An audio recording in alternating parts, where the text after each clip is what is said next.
Dacă simți că lucrezi toată ziua, dar nu vezi rezultate în marketing, este foarte posibil să fie din cauza multitasking-ului. Acesta este episodul numărul 4 din 30 din seria Marketing fără bullshit. Cum să vinzi mai mult? În episodul anterior am vorbit despre focus și despre metoda Pomodoro, cum să lucrezi concentrat. Dacă nu ai văzut acel episod, îți recomand să te întorci la el pentru că acela este baza. Dar chiar dacă ai focus, dacă îți împarți atenția în 15.000 de direcții și colo, direcții diferite, tot nu o să ai rezultate. Deci, majoritatea antreprenorilor lucrează așa. Încep să creeze content, apare un mesaj, răspund, revin, verifică ceva și intră într-un ciclu constant de schimbare de task-uri.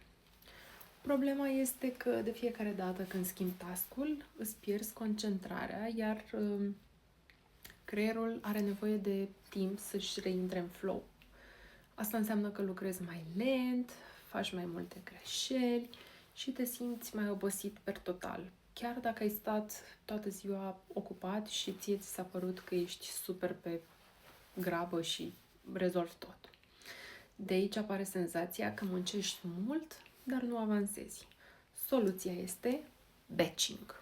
Asta înseamnă să grupezi activități similare și să nu mai faci mai multe lucruri în același timp. De exemplu, ai o sesiune doar pentru content în care scrii, filmezi și creezi. Apoi ai o sesiune doar pentru răspunsuri, mesaje, e-mail-uri și comentarii. Apoi o sesiune pentru editare sau pentru strategie sau, nu știu, orice altceva vrei tu, fără să le amesteci. De ce funcționează asta? Pentru că îți permite să intri în flow. Iar în momentul în care ești în flow, lucrezi mai rapid, mai clar și mai eficient.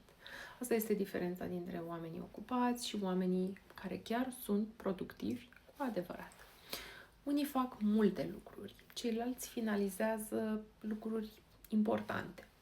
În marketing, asta contează enorm, pentru că rezultatele vin din execuție constantă și nu din haos.